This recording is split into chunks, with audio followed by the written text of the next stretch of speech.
Hello and welcome to my channel. My name is Titan del 86. Here you will find everything from your favorite characters, from anime, series or movies, such as figures, statues, trading cards, and other limited special edition items. I will show you everything that is included.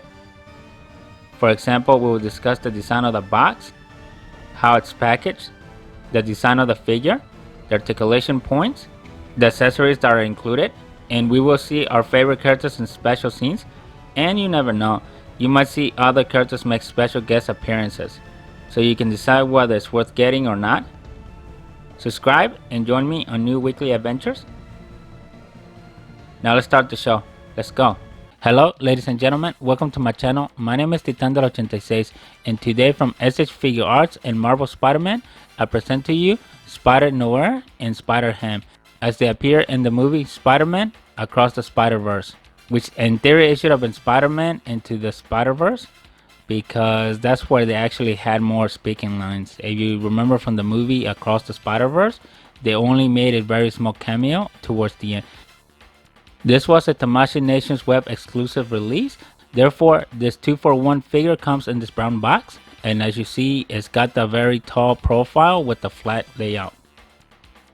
On the front side of the box, you have a cutout image of both Spider-Man Noir and Spider-Ham. If you look at the background design of the box, it features the city as shown in the animated Spider-Verse movies. Then towards the window cutout, you have both figures. On the side, you have two photographs of both of the figures. Then on the back side, you have both figures shown in different action poses, kind of like a comic book style window cutouts, as each figure is displayed. Having these two figures as part of the collection helps to bring the Spider-Verse even closer together, just to have all the complementary characters that were introduced.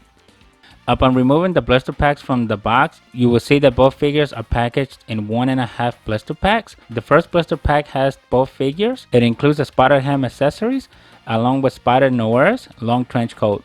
Then on the half blister pack, it's got all the different wrist styles for Spider-Noir, the holster. Hopefully he has a pistol somewhere, which as of right now I do not see one. And finally, you get the 3 standard web accessories that S.H.Figuarts includes in every Spider-Man figure. Here's a quick view of the instructions that are included for both figures.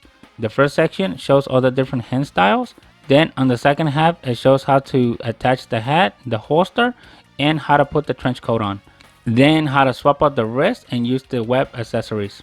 On the back side of the instructions, it is dedicated for Spider-Ham. On the first half, it shows how to swap out the heads, the hands, the legs, and how to assemble the hammer. Followed by the second half, which shows you how to use the stand for both pattern A and pattern B. This is the 360 of Spider-Man Noir, also known as Spider-Man Noir, and also known as Peter Parker. But if you watch Spider-Man Noir from MGM+, his name was known as Ben Reilly, who was played by Nicolas Cage, who also did the voice in the animated Spider-Verse movies. Looking at the figure, hopefully with the light reflections, you can capture some of the details that he has. The first thing that really stands out of the figure is that he doesn't wear your typical Spider-Man outfit. He is basically wearing a regular outfit. The only things that give you hints to the Spider-Man suit is within the face mask. If you look at the face mask, you can see that the web expands from the center in between the eyes. Then you can see some ribbon down towards the neck. He is basically from the 1930s during the Great Depression, when New York City was plagued by criminal gangs, versus the modern Spider-Man that we're used to seeing. And that is where his attire gets its inspiration from. The other thing is that this Spider-Man is not really scientific like the other Peter Parkers. On this one, his personality is more of being a detective, which explains the trench coat. And you get more of this background of him when Nicolas Cage plays him as Ben Reilly in the miniseries Spider-Noir, where you get more background of the character that's not really shown in the movie Across the Spider-Verse or Into the Spider-Verse. Again, even though the box calls it Across the Spider-Verse, in theory he only made a slight cameo appearance towards the end. If you really want to see him more in action in the animated Spider-Verse movies, I would suggest that you watch Into the Spider-Verse. My name is Peter Parker. And now here's the 360 of Spider-Ham. This figure is not able to stand up by itself. That's why you got the two different special stands to help you achieve that. The other thing is he doesn't have that many joints, so this one's more of a stand-in figure than an articulated one. So don't expect too much out of this one. This is more of a background character when it comes to complementing the entire collection of the Spider-Verse figures. A little bit of background of Spider-Ham, also known as Spider-Porker, who's a superhero that also appeared in the Marvel comics, and this is more of a cartoon animal parody of the Spider-Man. And honestly, looking at it, he really reminds me of Porky Pig from the Looney Tunes, just in a spider suit. Which, if you look at it more closely, everything that was included with the Spider-Ham in that whole universe, it was basically take the Looney Tune characters and make them into Marvel characters. So here you have the animal version of Spider-Man. If you look at him closely, you can see all the design features that are found in your typical Spider-Man suit. So he's got the Spider-Man logo both on the front and on the back side. And then it's funny because you can even see the tail that's coiled up with the Spider-Man outfit. So this is a very comical take of the Spider-Man. And same thing, if you look at the nostrils, it kind of forms a nice perfect circle, simulating the Spider-Man logo. Now let's check out what articulation points we get with Spider-Man Noir. So we get good head movement from left to right. This is all the way down from the neck. This is all the way up, and then you can extend it just a little bit by the upper section of the neck. So this is as high as you can see. So he's got your typical head rotations, and it gets complemented by the extra neck movement that you're able to get from the bottom side as it goes into the torso. He does have side-to-side movement on the head, as you can see from where the neck meets the bottom of the head. As far as the angle rotations of the head itself, they're not as good as what we saw in the other two Spider-Mans. The one played by Peter B. Parker, which is the complementary figure to this one from the Spider-Verse movies, and also from Gamerverse Spider-Man. I think this one will be number 3 when it comes to articulating the head section by the neck. This is as high as the arms can go.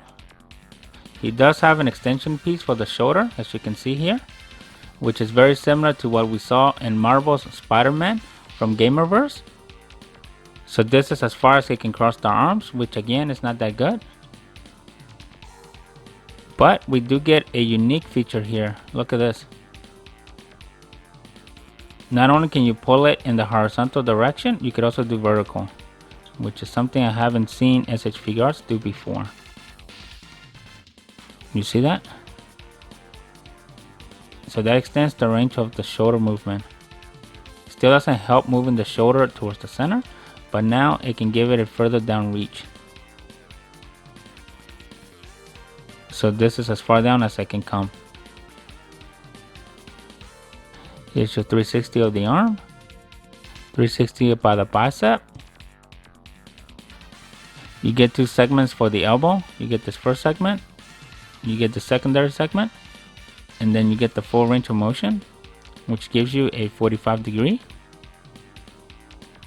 360 off the wrist, good up and down, nice and smooth. So as far back as the arms go. One thing that I'm noticing is because now you have an extra axis on the shoulder extension piece, you have to be very careful of how you rotate the shoulders, just to make sure you don't lock the figure. He's got good chest movement. He has that extra extension piece by the lower back, which is good for these Spider-Man figures. So this is as far down as he can bend over, and this is as far up in the opposite direction. He's got good side movement.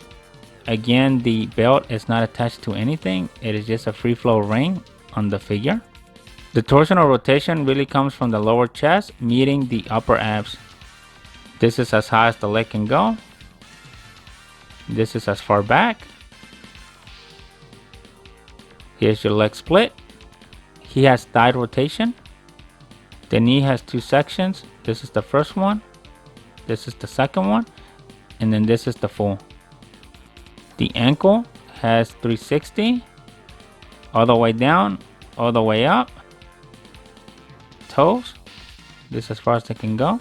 And again, just like the Spider-Man from Gamerverse, he's got an extra piece here between the 2 ankles that continues the outline of the outfit. But what we saw in the Gamerverse Spider-Man, it limits the articulating points when you really wanted to get more out of the ankles. So here's your inboard and here's your outboard. So as far as articulating points go, they're your typical ones, but this one does have a hidden gem which allows you the extension of the shoulder in the vertical direction, which is something that I was not expecting. And honestly, I can't remember another S.H.Figuarts that actually gave us this particular movement. So maybe that is something that we're gonna see in future S.H.Figuarts. And this one was the first one where S.H.Figuarts is trying some new technology. Now let's check out what articulating points come with Spider-Ham. So he's got good 360 of the head. You can basically do side to side. This is as far down as he goes, and this is as high up as he can see. Other than that, he doesn't have really good joint movements. For the arms, he can only move them by the shoulder, and even that's limited. If you overstress the joint, it does come off. So it is possible to get a 360, but because of the shape of the head, it will block you. And that is it, because he doesn't have any other rotational sections other than the hip, which this section can be detached to change the lower half. He is very limited as far as everything else. You can say that for this figure, he's got the very minimal for articulating points. It's almost as if it was a non-articulated figure. Here's an overview of the face expressions that are included with both figures.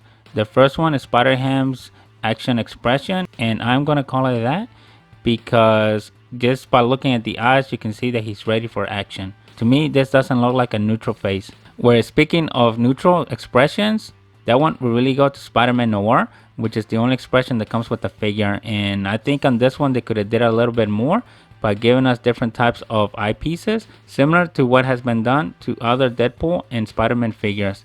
If you remember my review from S.H.Figuarts, Deadpool, that one you got an array of different expressions, just showing how changing the eyes can have a huge impact on the figure's expression. So that is typically how you can show expressions when the characters wear masks. And similar to what you see on the next expression from Spider-Ham, which shows the questionable expression, there you can see that just by changing the eye layouts, it just gives a completely different view when compared to the original one. Expression wise, I think they could have did more on Spider-Man Noir, but I think Spider-Ham is just perfectly fine. Let me know in the comments what are your thoughts. For this scene, I have Spider-Man Noir responding to the Call of Duty. Here he is flying down, ready to strike his opponent with the kick. What I did for this scene is I added the full detective attire. So now he's got the trench coat and the hat, which is basically the whole premise out of the Spider-Man. He's not your typical Peter Parker. Overall, I really like the design of the figure. I like the whole concept that S.H.Figuarts has done. For example, I do like that they use actual fabric for the coat. And looking at it, it has the typical metal wire that goes around the perimeter. But the other special thing that they did here is that they added real buttons. So if you look on the edges, you will see some buttons by the section where you would normally tie the coat. And also, if you look by the sleeves, he also has buttons by the handcuffs. And the other thing that I noticed is that this particular one doesn't really limit the articulating points that you get out of the arms. Unlike other outfits that I have seen from other figures where once you put it on the figure, it kills the full articulation motion. It is very similar in style to the bathrobe that was done for Peter Parker, which was very realistic. You can see just as a typical trench coat, it's got the full design details. Even the stitching, if you look on the backside of the trench coat, you will see that it's got the different hems that are typically included in a trench coat. The other cool factor that they did is they added the piece of belt, retaining piece, through the belt loops that you could actually tie to the figure on the front side if you really wanted to. So that is another key element factor that they did here as far as details go. And I'm a private eye. I like to drink egg creams and I like to fight Nazis. For this scene, I have Spider-Ham with the action expression shooting his web. So Spider-Ham, his real name is Peter Porker, and if you catch it, sometimes you hear Peter Parker's name called Peter Porker when Flash was making fun of him. And to me, it just seems like a parody of Porky Pig in a spider suit. And even by the name, calling him Spider-Ham. To me, it seems that in this universe, they just took all the Looney Tunes characters and they turned them into Marvel characters. You are given two bottom halves, so this is the secondary one to show them in an action pose. The other thing you must remember is to remove the pigtail. That one you have to snap it off from the original body and then attach it to this one. The figure does come with a secondary stand to help him stand up, and that is needed because balancing this tiny figure with a giant head is almost nearly impossible. I think you can find an angle, but it's gonna look very awkward. One thing to notice about the figure is be careful when you're rotating the arms because they're very easy to fall off from the main body. Because the arms are made of soft plastic, it is really easy for the ball joint to walk its way out of the socket. Got a problem with cartoons? This is the scene where Spider-Man Noir meets Spider-Ham. As you can see, there's some confusion between the two characters. Spider-Ham has the confused expression. This is where both characters thought that they were the only ones with spider powers before they realized that they are living in a mixed universe. What I did differently on this one is Spider-Noir came with a pair of hands that allow him to hold the hat. It's got a pinch motion where you can slide the hat into it for him to hold it. I can see why S.H.Figuarts chose to do a 2-figure combo for this packaging, and that is because both of these characters didn't really have much background included in them when they first made their appearance in the animated Spider-Verse movie, Into the Spider-Verse, where they just gave them a very quick background. They weren't really part of the main storyline. I think in Into the Spider-Verse, it was mostly about Miles Morales, Spider-Gwen, and Peter versus all the other ones. I think all the other ones with a little bit of a background character. They did serve the purpose, but they didn't really have a huge impact. So hopefully in the third installation, Beyond the Spider-Verse, we get to see more of these characters. The other thing is the accessories on both figures. They're somewhat minimum. They could have did a little bit more with Spider-Noir by giving more expressions and giving him real accessories to begin with. The hat and the trench coat, you can call them accessories, but they're actually part of the figure of who the character really is. And the other big upset is if you're gonna give him a holster, you should at least give them a pistol to go with it. Where Spider-Ham actually has a full array of accessories that actually decorates the figure very well. Where I think it should have been the other way around, since I think Spider-Noir has a bigger clout and bigger fan base than Spider-Ham. Let me know in the comments, what are your thoughts? Which one do you think is more popular between these two characters? The only way home is back through that collider gizmo. The only trouble is... One of us has to stay behind and destroy it. When you use the hammer for Spider-Ham, the stem of the hammer is part of the arm, so it comes as one piece. The hammer piece is actually hard plastic that attaches to the end of the stick. And because of that, in taking the factor of how heavy the head is, a secondary portion is added to the stand to help it hold the hammer in place. So it comes with this little mini arm that you see there that helps hold the hammer, and it attaches itself to the back of the base. The hammer can be used both on left hand or right hand. So the location where you attach the stand for the hammer is going to depend on which arm you're using. Looking at the overall execution, design wise, they did really good, but going into the accessories, Spider-Ham had the better accessories. Not only do you get the hammer, but you also get both arms with the ability to shoot the spider web, and you get 2 expressions, and that was not really my expectation. I would have thought that S.H.Figuarts would have did a little bit more on Spider-Noir. The figure itself is not bad. The one thing I would have loved to have seen done on the figure, and I think this is a huge flaw and a huge miss, is the accessories that were provided.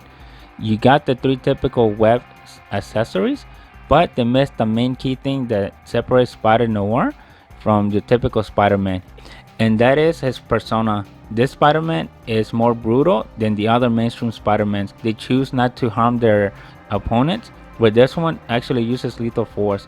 And you can see that the figure included a gun holster, but they messed out on the accessory of the actual gun. Even when you reference Spider-Noir in the series featuring Nicolas Cage as Ben Kelly, even in that Spider-Man he had a pistol.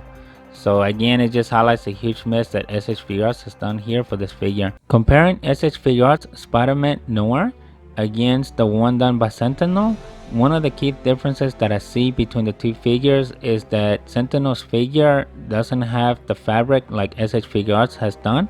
Theirs is divided into different segments, which is something that S.H.Figuarts actually did for the Demon Slayer line on all the Haoris worn by the Hashiras. But on Sentinel's figure, they do give you different hand gestures similar to the ones that you see from S.H.Figuarts, but they give you 2 long web accessories for web shots, and then they give you 2 wrists that have the web accessory attached to them.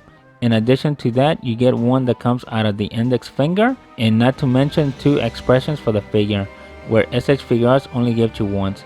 So if you're on the fence between both of these figures, obviously I didn't get the one from Sentinel. By me looking at both of them, I do see that the Sentinel figure has better web accessories, but looking at the figures, I don't see much difference as far as what articulation points you would have gotten between both of them. I'm more hesitant to lean towards the S.H.Figuarts version just because of the fabric on the trench coat, but not only that, but because you also get the extra figure of Spider-Ham. But what I do see is that both figures actually missed the pistol accessory, so that is still a flaw between both figures, which based on that still leads me to lean more on the S.H.Figuarts variant. Let me know in the comments what your thoughts, especially if you're watching this video and you bought one of the Sentinel figures. In the comments, let me know how that figure is. This is all I have for you today. If you like what you have seen, don't forget to leave a like, subscribe to the channel, share the video, and I'll see you next week with a brand new one. Thank you and bye.